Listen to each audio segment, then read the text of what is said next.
Greetings, everyone, and thanks for viewing this webinar today. I'm Liz Fernandez with Professional People Training. So we have two presenters today. Dr. Tolani Francisco is a 1990 graduate of Kansas State University.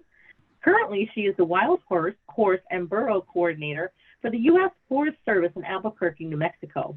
Previously, she spent 14 and a half years in Colorado, holding different positions, starting with U.S. Air Force as a public health officer, then as the Regional Epidemiology Officer for USDA APHIS Veterinary Services. She spent 2 years in Trinidad, Bolivia, with the USDA APHIS International Services as a veterinary medical officer, overseeing foot and mouth disease eradication efforts in the two largest departments. Prior, she spent 6 years in New Mexico as a section BMO, USDA APHIS Veterinary Services. She started her federal career in Helena, Montana. She started her veterinary career in a mixed animal practice in Reno, Nevada. Every Saturday, she offers veterinary care for tribal animals at the Pueblo of Laguna, large and small, through her 501 organization, Native Healing LLC. Her most recent honor was to be named Distinguished Alumni 2022 from the College of Veterinary Medicine at Kansas State University. Our second speaker today is Dr. Anya Cotliarenko. She is the Assistant Veterinarian in Charge for Hawaii and Public and Pacific Territories within District 3 of Field Operations with APHIS Veterinary Services. Although with USDA since 2012, she has been stationed in Hawaii since the summer of 2021. During her first days in this position, bovine tuberculosis was confirmed in cattle on the island of Molokai for the first time in over 20 years. During the collaborative response with Hawaii Department of Agriculture and subsequent disease detections on other islands, Anya has learned a great deal about the grit, beauty, and cultural importance of livestock production across Hawaii and other Pacific islands. She works closely with state animal health officials in the region in service of terrestrial and aquatic animal producers, supporting improved food security and equitable access to the APHIS programs. And when not at work in Hawaii or elsewhere talking about Hawaii, Anya is finding new beaches and hikes across her home island of Oahu and to share with her family and super mutt Riley Bean. And with that, I'm going to pass the webinar over to Dr. Tolani Francisco. Thank you, Liz. Goatsi Sokinis. My name is Tolani Francisco, and I am from the Pueblo of Laguna. My name actually is Tolani, and that is a Navajo word that my parents really, really liked. It means a place where there is an abundance of water, but that's a whole different story. But I just wanted to share that with you, and we always greet people in our tribal language, which is something that's very important to us as Native people. So we wanted to talk today about responding to animal emergencies or animal disease work or animal health work, as I prefer to call it, on tribal lands. And the big question always comes up of why are tribal lands so much different than just how you would, approach another producer in state lands or private land or anything else. And the big issue that comes up is this sovereignty. And a lot of people don't really understand what sovereignty means with respect to tribal nations. So from Wikipedia, I pulled this out, and I'm going to be the first one to tell you that I don't really like the word indigenous because I am from the Pueblo of Laguna. That is who I am. I don't consider myself an indigenous person. I am a Pueblo person. I'm a Pueblo woman. And so that's where a lot of tribes are, is that we are children of this earth. And so I just wanted to give that to you as another kind of frame of thought when you're working with different tribal nations.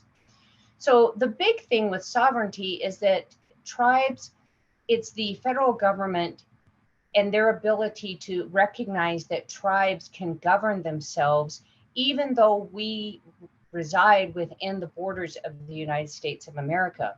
Interestingly enough, and we'll get to it in another slide that I've got, but tribal nations comprise about 2% of the landmass of the United States currently. So let's talk a little bit about our tribal populations. So when I went to the Bureau of Indian Affairs, they are under the Department of Interior, As of July 2023, there are 574 federally recognized tribes in the United States. This includes Alaska, and you will notice that we do not talk about the Hawaiian Islands. Those are considered different. So federal recognition, a lot of people ask me, what does federal recognition mean? Because in some of the states that you all live in, you have state recognized tribes. These are not federally recognized tribes.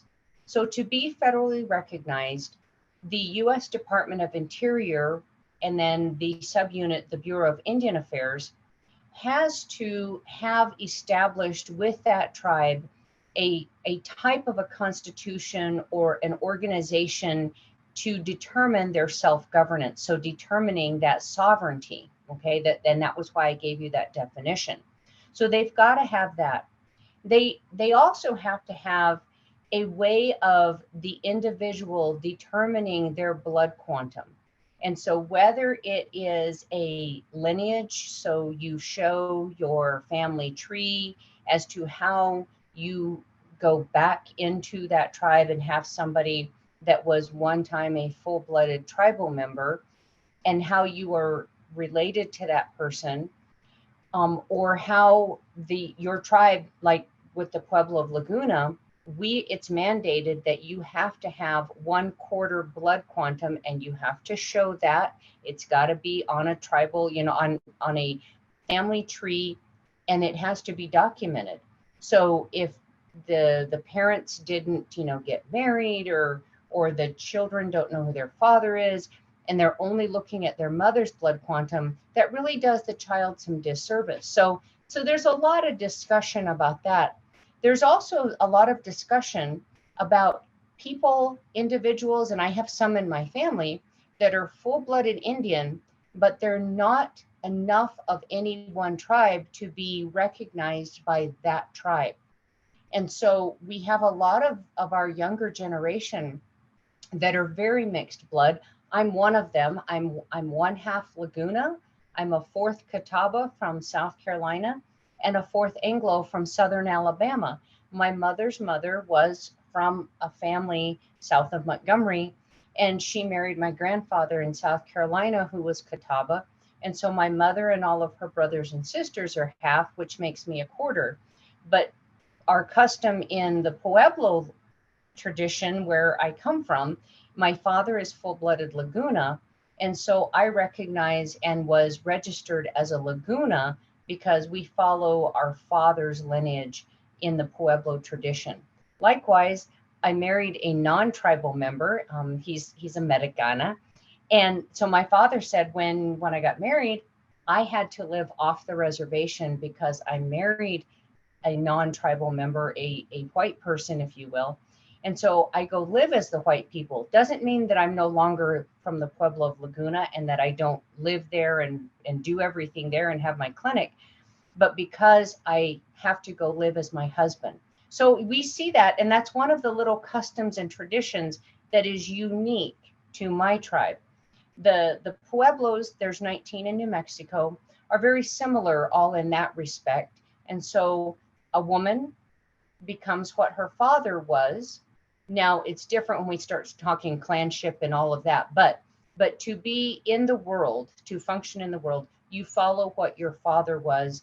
And when you get married, you become what your husband is. So it gets very complicated when we start talking about the confederated tribes. So some of you will have confederated tribes on tribal lands in your states. This is where a group of different tribes were put together on one united reservation. That has been complicated. And it's been an issue because I know, like, we have Salish Kootenai, and up at Warm Springs there are, I think, 3 different tribes in Oregon. You see a lot of this in the upper Pacific, the Pacific Northwest. We'll see this through some of you can think of right offhand, just outside of Scottsdale, Arizona. So there's 2 different tribes, Pima and the Maricopas, that have to reside on their reservation lands together. And how that complicates matters is that depending on how they've determined on that tribal land, there might be one tribal council that has representation from each one of the units or each one of the tribes, if you will, or they might have 3 different tribal councils or 2 different tribal councils, each representing their tribe, and then their tribal leaders are the ones that have to talk to each other. So it can be complicated, and there's not one and done. There's no one size fits all. They're all very unique, and so that can be just something that you would have to address when you are knowing which tribe you are going to be working with. So I had this slide made, and this just shows the lower 48, because Alaska, it gets very, very complicated because there's over 200 Alaskan Native tribes and villages that happen up in Alaska. So with Alaska, you can ask me some different questions as a sidebar. But I wanted to show this because when I came to the Forest Service, I went to our GIS office and I said, I need to know who our neighbors are. I'm dealing with feral horses, wild horses, all the above, and horses that are turned out. So unwanted, unclaimed, branded horses. And if you'll see here, the green is U.S. Forest Service land. So that's National Forest Service land. The purple, because I went to Kansas State, I put tribal lands. And you'll see that we are very closely interrelated. So we have a lot of neighbors, close neighbors that we share a lot of issues together. But I just thought that this was very good to give you an idea that at one time, we know that all of the United States was tribal land, and now it's been reduced to less than 2%. It's just a hair under 2%. So we could, if we were rounding up, we would say 2%. And some of the tribes, as they're buying land back, hopefully will get over 2% someday again. So on tribal lands, that is unique in the respect that some of the tribal lands, the whole reservation is federal trust land. So that means that land cannot be bought or sold. It has to be, and it's not even owned by individual people, but it has to be delegated. So you may be given a 100 by 100 place to put a home, but you're told where to live, where animals or livestock will be utilized, where hunting is, and all of that kind of stuff. But that land, like I said, cannot be bought and sold by anyone, not even the tribe. The tribe can't even sell that land. Then you have also deeded land within reservation boundaries. So on my pueblo, at the Pueblo of Laguna, I have 160 acres of deeded land. There's a little area where we have some deeded land on the Pueblo of Laguna, but it's within our tribal boundaries. So it's in the exterior boundaries. And right now, nobody has sold any of that land to non-tribal members. Certainly that is something that my father has talked with our tribal governments about, is that we need to probably try and get that deeded land into federal trust, because you will find that in a situation when I was working on Southern Ute, that was very much the case, because the Southern Ute Reservation looks very big when you put it on a map, just looking at the exterior boundaries.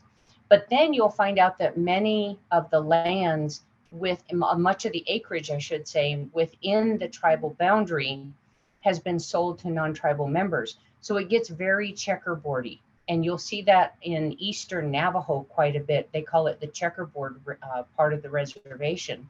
So that is another complicating factor, because you might have to traverse, if you will, traverse through federal trust land to get to private land. So you've got to have that easement or that ability to get through there. So another complicating factor. Then we also have allotments on National Forest Service land and Department of Interior BLM lands, where tribes have active grazing allotments. They have cattle, horses, sheep, so livestock, domestic livestock, but they're grazing on Forest Service or BLM land. And if you were to respond there, now you've got kind of 2 layers to work with, because you've got not only to address with the tribe how you're going to respond to those animals, but also with the National Forest Service, or on the National Forest Service lands and on those BLM lands. So another layer of complexity. The nice thing about responding on NSF lands is that, you know, it's another USDA agency. So we all want to do the right thing. We all want to try and not step on anybody's toes. We're certainly not wanting to you know, do anything that's going to cause any harm. And I apologize, the cow in this picture ended up sideways, so did not catch that before I brought this slide up. But really what we're all trying to do is just make sure that we're proceeding in a proper fashion. So what does that process look like? Well, I put this little timeline together to try and help you maybe get some ideas for what you can do. So preemptively, you would know that, like, maybe we're talking about HPAI, because I know that we've got HPAI going on in the world. And so you might want to address that with your tribal leadership. So you've got a disease that's detected or suspected or that might come. We know we've done a lot of work with foot and mouth disease and the thought that it might be here, but when we're really looking at something that's very active, so we know we have a disease, whatever it is, then you want to make sure that you set aside time to educate the tribal leadership. And I'm not just talking about the tribal chairman, the governor, the president, the chairperson, the tribal council. I'm talking about also their general folks that are working in domestic livestock, or maybe their wildlife personnel. So that might be multiple meetings. It might be multiple situations where you're having to meet with that tribe. Certainly doing a presentation to a tribal council would be a good place to start, or to that higher leadership, and then they may tell you, hey, we want you to go and talk to our ENRD or DNR people. Then you get the disease condition detection. And first thing you want to do, we go down to the next one, is you want to make sure that where your detection is, you have got very good GIS coordinates. You want to ensure that your quarantine that you're going to impose, or the area where you're going to be doing disease surveillance or something like that, is on tribal lands. And if it is, how are you going to address that? What type of tribal land, which is why I had that slide previous, knowing, is it this an area where this is just a deeded land and it doesn't actually belong to a tribal member now, but it's within the boundaries of the reservation, but it belongs to someone else that is not tribal member, and it's their private land? Or is it truly tribal land and maybe part of your concentric circle or your ring of, you know, surveillance or whatever? So now you want to make sure that when you talk to the tribal leadership before you place that quarantine, that you can show them where you need to draw your lines, where you need to place quarantine, where you need to restrict movement, all of that kind of stuff. So you want to have all of that well in place before you go back to the leadership and tell them, here's what we need to do. So not coming back and saying, here's what we're going to do, but here's what we suggest. We realize that this is your land. And in some cases, you might have a tribe that will say, we've got it. We'll put the restrictions on. We will put the quarantine and all of that.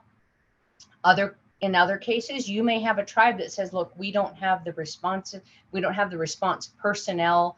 We certainly don't have the capacity to handle that. So we're going to authorize the state to do that quarantine for us in conjunction with the tribe. So it's all going to always look different, because it's going to be different. There's 574 different ones that you have to address. Okay. So one thing I went too far. I just want to go back and kind of address this, that every response is going to look different. We always are trying, but we want to hopefully learn from the past. We certainly experienced this in the UK when we were over there working FMD in 2001. And hopefully we've learned it from working END and HPAI here in the US over the early and mid to now the current 2020s. But we need to look, and it's going to look different, whether we're looking at domestic health, so domestic animals. Is this a brucellosis? Is it a TB? Is it an EIA kind of thing? Something that, is it for interstate transport? Is it more of a, an endemic disease, but it's still a regulatory disease? So there are going to be different responses that will look different for that. Certainly our foreign animal diseases, and that was me back in 2001, tipping a whole bunch of sheep out on my reservation, checking mouths, checking feet, anybody that was lame, and trying to make a determination whether I was just dealing with ORF or whether I had FMD, or rather yet, I live in the world of vesicular stomatitis, so ruling that out as well. Now, when we start talking wildlife, lots of different things come into play there, because there is a different, not only is there a different agency, so your wildlife agencies have to be involved there. So now you're involving the U.S. Wildlife Fish and Game Department. You might be involving the state game and fish. You might even be involving the tribal game and fish if they have one in their ENRD. Okay, so there might be a place where everybody's coming together to talk about that. They might have some NGOs that are working with them because they don't have biologists or whatnot, and so that might come into play there as well. Wildlife, very much, I think, probably universally with all tribes, there is a different kind of respect. There sometimes are going to be ceremonies that have to be done, especially if you're going to be harvesting wildlife or taking them out, removing them. I know certainly with HPAI and the raptors, when it got into the eagles, a lot of tribes were very concerned with how the eagles were being destroyed by U.S. Fish and Wildlife. And so there were many letters that were written to U.S. Fish and Wildlife. So those kinds of things are going to just, again, complicate or have different things that you need to be considering or working into. Then there's advocate groups. And in my world, horses are number one. There are some folks that think that regardless of what is going on in the world, regardless of what degradation or what damage that is being done, the horse, even if it's involved, and if we got, African horse sickness or Doreen or glanders or some, foreign animal disease in free-ranging horses, it's going to be very complicated because there are a lot of groups that view the horse as this holy being, if you will, and tribal people as well. Now, a lot of folks will say, well, you have to incorporate traditional ecological knowledge into this. And that's where I love sharing this with people, and I'll share it with you guys today, that in Laguna, my people have been here since time immemorial, but our tribal word for a horse is a cobayo. Doesn't that sound very, very similar to the Spanish word cobayo? So they're just sharing that the horses probably weren't here. Otherwise, we would have a different word for them. But so in a lot of times, you're going to need to incorporate that traditional ecological knowledge from that tribe into your response. So just to summarize real quickly, that the response on tribal lands is not always going to be the same. What you do for the Seminole and Miccosukee down in southern Florida is going to look very different from what you're doing on Mississippi Banded Choctaws to maybe the Sioux up in the Midwest to down here in the Southwest any of the Pueblos, the many Apaches, the Tono Orom down in southern Arizona, you get out to California, every single one is going to look different. Everyone is going to have to be different. You're going to have to just be patient. Tribal officials don't work fast. When you're working with tribal governments, things take time. And I know a lot of times we say we don't have time. And sometimes maybe that's what we have to learn, is we've got to learn to be patient. Most of all, I think everyone on this listening and on this webinar will probably understand. I hope that you will understand that there is a generalized feeling of distrust towards other governments, whether it's state or federal, when it comes to tribal lands. So please be honest, be sincere. Don't go in telling the tribal, oh, we're going to do this, when in reality, you know that that's not going to happen, but you're telling them that because you think that's what they want to hear. So please be honest, be sincere, and follow up, and don't be afraid to ask questions, because they're going to want to know that you have their best interest in mind. I just want to thank you guys for the time. I've put my information on here. The best place to reach me, really, you can find me on the USDA Global Tolani.Francisco@usda.gov, or you can email me on my personal email, TolaniFrancisco65@gmail. Either one, you can find me. I'm generally, there's only a few Tolanis around there, and I'm not Nigerian. Last year I found out that my name was also a Nigerian word. So I hope that everyone will understand that I'm definitely not Nigerian. So thank you so much. I appreciate this time. Thanks very much, Tolani. That was great. And we're going to go ahead and keep going with this webinar. We're going to pass it over to Anya. Excellent. All right. Aloha kako, talofa and hafade. I'm Anya Cotliarenko. I am a field veterinarian with APHIS Veterinary Services based on the beautiful island of Oahu. I support our programs, local animal health officials, livestock and aquatic animal health producers across Hawaii, American Samoa, Guam, and the Northern Marianas. The region is as diverse as it is vast, and with some of the warmest and most resilient people I've ever known. Today, I'd like to share a little bit about the cultures of Hawaii and the islands across the Pacific. My hope is that you will walk away with a better appreciation, not only for these cultures, but the importance of culture to the work that we do. As animal emergency responders, the detection and control of disease is our primary focus, but we should widen our view and tailor our response to each community so that our incident management is as effective as possible. So let's begin with imagining a scenario. You're in a truck on your way out to a farm. You've been deployed to an island in the Pacific Ocean where you have never been. A high consequence foreign animal disease has been detected, and the farm you're about to visit has been linked to an infected premises. No matter where you are in the world, the stakes are high and you'll be tense. But here, you don't know this community. You aren't sure how to begin.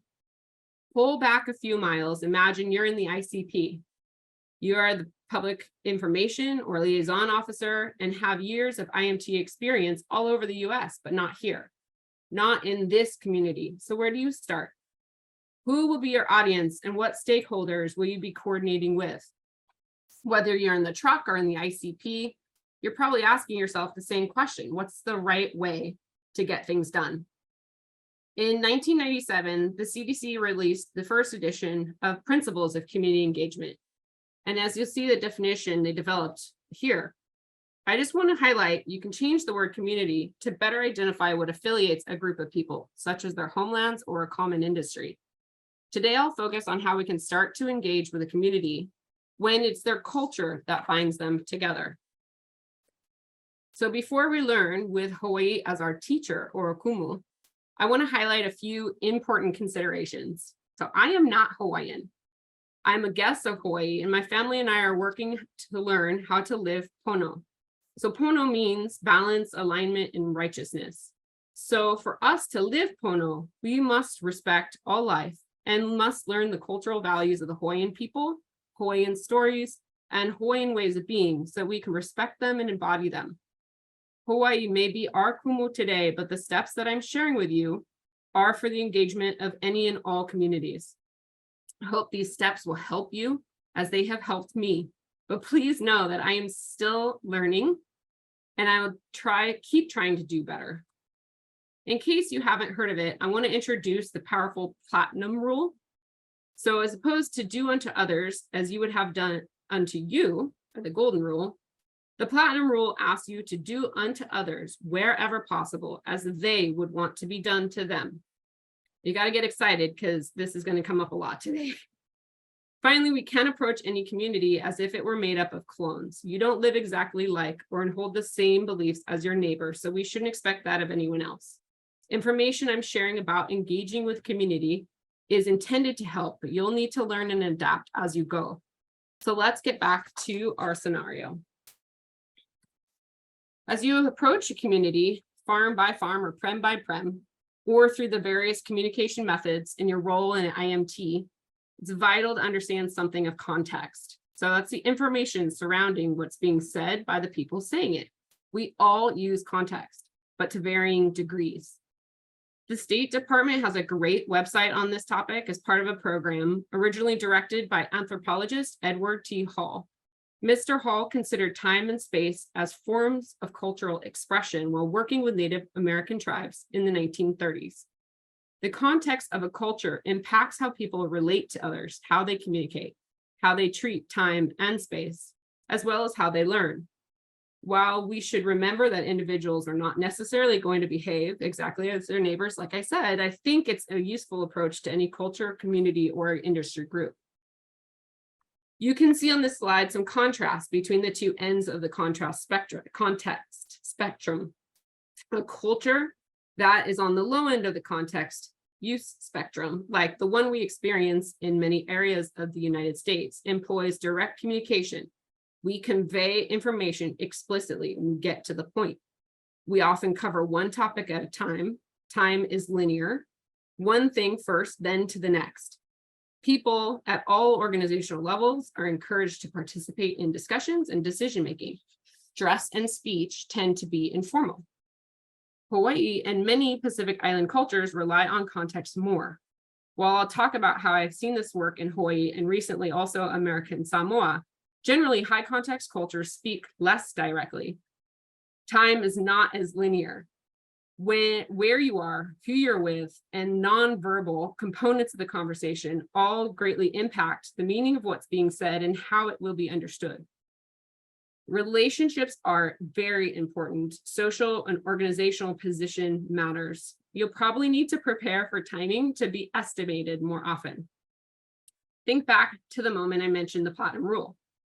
Consider how much more successful you would be if you communicated with another person in a way in which they inherently understood and were more comfortable. People of different cultures may rely on context more or less than you do. It's one of the most difficult things to navigate when communicating cross-culturally. Identifying the differences between someone's preferences you'll be better prepared with different approaches to difficult conversations and questions. So what does this look like when you step out of that truck and stand before stakeholders as a member of the IMT? First, when in a high context culture, you usually need to slow down, introduce yourself. Don't just provide your credential and jump in. Take your time to talk story. Others on our team in Hawaii could teach a masterclass in talking story. It's been a little harder transition for me. While I'm pretty chatty and easily overshare, I've needed more patience to get used to indirect communication. I've found everything on this slide to be generally true for Hawaii. I also want to mention, I found it very true in American Samoa. So this photo is actually of a veterinarian from the local community college on Pango Pango and an APHIS VMO from PPQ, Dr. Jim Sims. The day we visited piggeries across the island at a relaxed speed without too much expectation for any quick actions. We took time to hear how the producers were doing, What were their recent successes or any ongoing challenges? I realize that time is often of the essence when we're in a response, but if you take your time to talk story in a high context culture, you're going to be saving time in the long run. So we're back with you in the truck or in the ICP. You may be feeling a little bit better prepared to slow down, talk story with Kanaka Maoli or Native Hawaiians. Also residents of Hawaii or the other Pacific Islands. You're ready to slow down, introduce yourself fully, and to listen. But do you know enough? Are you prepared to engage with Hawaii as she is today? Might it help you to better understand her history and to understand the people's connection to the lands? So we're going to enter step 2, which is to prepare. We all prepare ourselves in some way for this work. We study, we practice, we analyze data, we learn by doing. We write policy and plans and set them into action when the time comes. But now you need to prepare to engage with the culture of this community by readying yourself to answer, possibly ask difficult questions. Hawaii reminds us that we should not expect to meet people where they are today as they carry with them much of what has come before. We shouldn't overlook this as it won't be overlooked by those who we hope to serve. Before we move on, I want to recommend, if you're on the East Coast, the DC area, you visit the National Portrait Gallery for the 1898 exhibition. It's running until late February. It's well worth a visit to view this portrait of Queen Liliuokalani, the last monarch of the Kingdom of Hawaii. It's worth seeing in person. After February, you'll have to come visit her in Honolulu.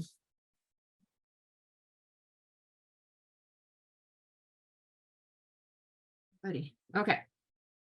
So Liz is about to strike up a poll. There we go. You're welcome to select as many of these items as you recognize. As you select what you know from the list, let me share another tidbit from that State Department course. There are numerous places for you to find good information about what's going on where you'll be. You can also pick up pieces of language and learn the cultural practices and communication preferences that you'll be of the people you'll be interacting with. Learning all you can about the place you'll be and the people for whom the culture will give you a more concrete understanding of the norms, but you won't be able to learn everything. While I give you some resources later, I hope to show you that there is always going to be more to the story. All right, Liz, if you'd like to maybe give a couple more seconds and give our poll results. Oh, look at that. There you go. So, all right, let's move forward. All right, so I chose a few very recognizable aspects of Hawaiian culture. It's going to remind us that we may initially only understand the very surface of the culture before our work requires us to dive in. It's maybe uncomfortable at first, but try to consider that platinum rule again. Reversing the perspective may help you to make others more comfortable and better able to understand where you are coming from as you respond to the emergency at hand. Where people look at context more intently, your deeper knowledge of what is important to them may really make a difference. So we're going to get a bit into the weeds, and we're going to start with canoes. Polynesians from the Marquesas migrated to Hawaii more than 1,600 years ago. Navigating by the sun, the stars, reading the wind, currents, and flight of seabirds, Polynesians sailed across 2,400 miles of open ocean in great double-hulled canoes. Even today, traditional Polynesian voyaging canoe, Hokulea, which you'll see on the screen, is engaging communities around the world on a circumnavigation of the Pacific to amplify the vital importance of our oceans, nature, science, and indigenous wisdom. This voyage is called Moana Nui Akea. It can be followed on hokulea.com, the Polynesian Voyaging Society's website. Built in 1975 during an important period of renewal for Native Hawaiians, Hokulea helped renew respect and appreciation for Hawaiian culture and their incredible voyaging history. Now we'll just touch the surface of agriculture before by talking about poi. So the starchy side dish shouldn't be overlooked as merely a common staple of Hawaiians' diet, as it truly fits where there being more to the story. So kalo is the Hawaiian name given to the cultivated plant taro. Kalo specifically refers to the name of the first taro growing from the planted stalk. Kalo is cultivated in lo'i, wetland, or upland dry areas with cultural, ceremonial, and even medicinal uses depending on the variety. The underground tubers from wetland kalo are those primarily cooked and pounded to make poi. While it has sustained them for thousands of years, poi and kalo are actually foundational to Hawaiians and their connection to the aina or land. Tradition says that Wakia, Skyfather, and the first human daughter, Ho'oho Kukulani, had a stillborn son, Haloanaka. It's a tough one for me. From that, the burial site of the stillborn child, having been fed by his mother's tears, grew the first kalo. Their second child was named Aloha in honor of his elder brother and is known as the first Hawaiian Alihi Nui, an ancestor to all Hawaiian people. Kanakameoli are relatives of the kalo and care for the aina with which their distant brother came forth. So while Hawaiians have the same familial connection to other species as they do to kalo, pua'a or pigs have been and still are important to their way of life. Pua'a were brought with the first Polynesians to inhabit Hawaii, so have fed the people and shared the story here for nearly 2 millennia. Kalua pork is made in traditional earthen ovens called imu. Preparing pork in this manner is not unique to Hawaii, but is widely practiced in other Pacific Islander cultures. So each of the previous subjects either brought Polynesians to Hawaii or fed them along the way. And the next, and I think the one that was least recognized, Iolani Palace, is an incredibly important symbol of all that Hawaiians have achieved. While the significance of the land around Iolani Palace stretches back to antiquity as a likely site of an ancient heiau, or place of worship, current palace was built in the 19th century. In 1845, King Kamehameha III established his official residence in a large home on the site after moving the capital of the Kingdom of Hawaii from Lahaina that year. The first palace served 5 Hawaiian kings until it was demolished. King Kalakaua, a Freemason, commissioned a new palace seen here, for which the cornerstone was laid on December 31st, 1879, with full Masonic rites. The palace was the official residence of the Hawaiian monarchs, where they held official functions, received dignitaries and luminaries from around the world, and lavishly entertained guests. So Iolani Palace was ahead of its time, as it was outfitted with the most up-to-date amenities, including electric lights and indoor plumbing. It actually had electricity and telephones years before the White House. I'll read from Iolani Palace's website to describe the period that followed this proud beginning of the beautiful building. In their thorough history section, the site provides that Queen Liliuokalani succeeded her brother upon his death on January 20th, 1891. She was determined to strengthen the political power of the Hawaiian monarchy. Her attempts to effect change caused great opposition from the Committee of Safety, who later orchestrated the overthrow of the Hawaiian monarchy and the establishment of a provisional government with support of the American Minister to Hawaii. In 1895, an unsuccessful attempt by Hawaiian royalists to restore Queen Liliuokalani to power resulted in the Queen's arrest. She was forced to relinquish all future claims to the throne and was put on trial before a military tribunal in her own throne room. Liliuokalani was convicted, fined, and sentenced to 5 years in prison at hard labor, which was later reduced to imprisonment in the upstairs bedroom of the palace for nearly 8 months. This period of Hawaii's history strongly impacts Hawaiian culture today, and I highly recommend you read more about this period, about the intersection of Hawaiian and American history. Liliuokalani's book, Hawaii's Story by Hawaii's Queen, may be a good place to start. And finally, let's talk a little bit about aloha. So while the word literally translates to alo, in the presence of, and ha, breath, a traditional greeting is a honi. I think that means kiss, the greetings shared by pressing foreheads together and sharing of ha, or your breath. Aloha means much more than a greeting. It's sharing your love and spirit with others. Aloha is a part of all areas of life in Hawaii. One such recognizable example is the sharing of lei. Aloha is an important part of the energy used to gather the plants and flowers for the lei and imbued into it as it's strung. Next time you receive a lei, remember that you're receiving the loving spirit of its creator and their good intentions for you. I see aloha all around me here, from shock. All you need is a fast lane. Go by 30.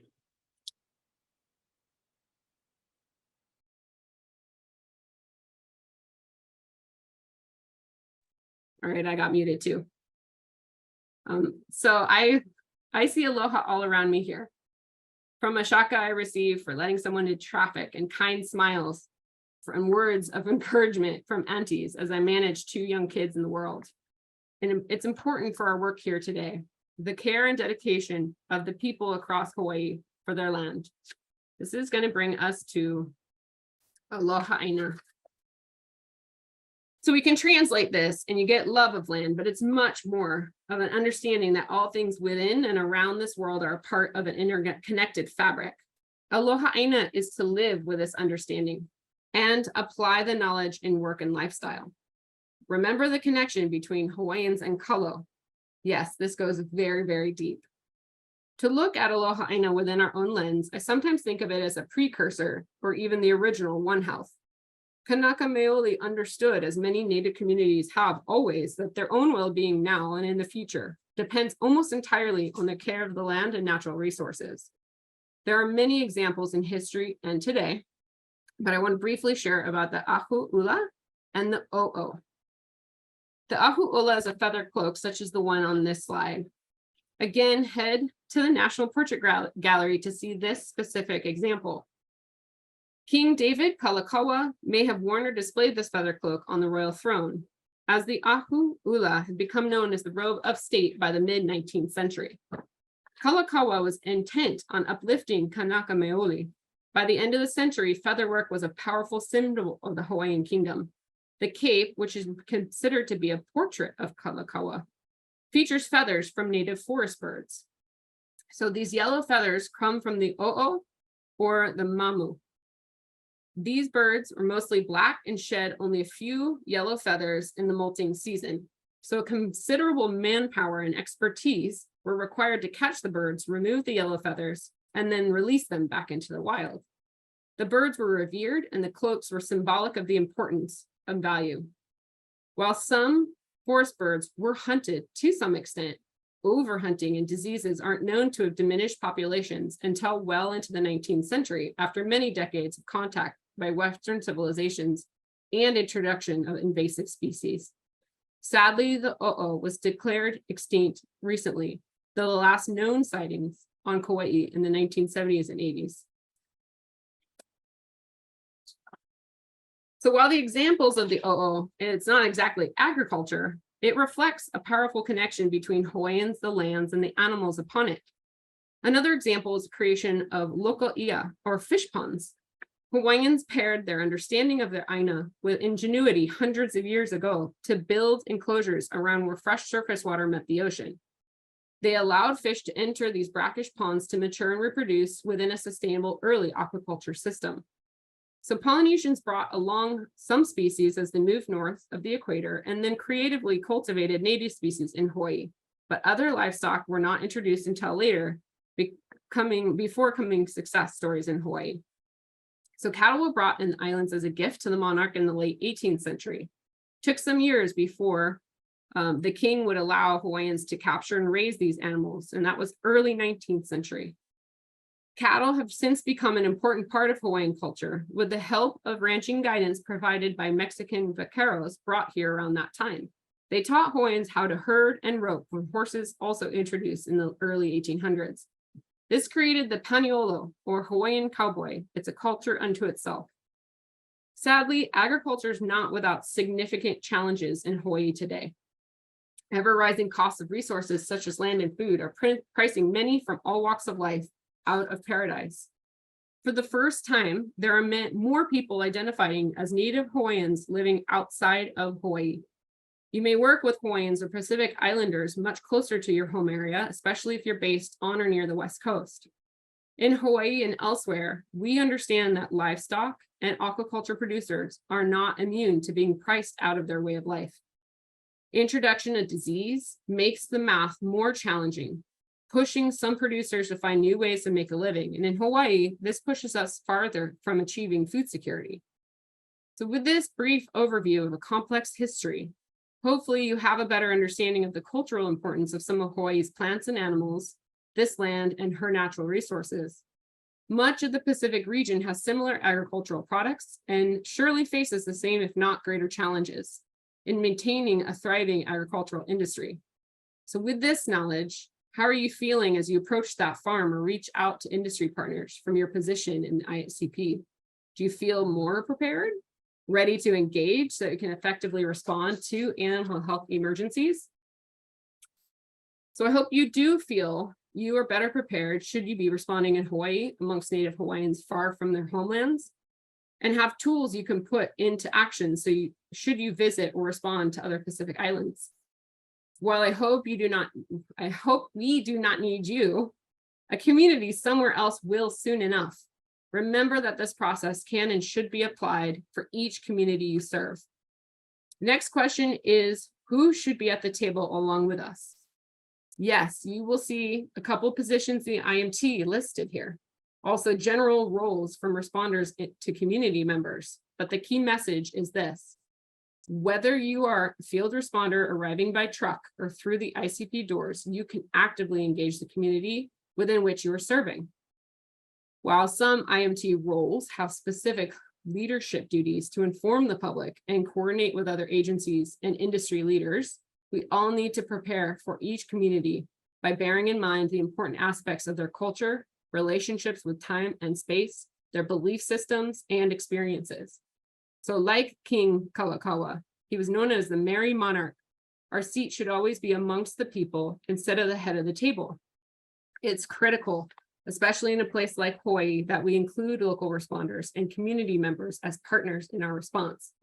You can learn enough to get started, but by including them as early and often as possible, you will gain more understanding of their culture, ultimately reach your objectives more easily.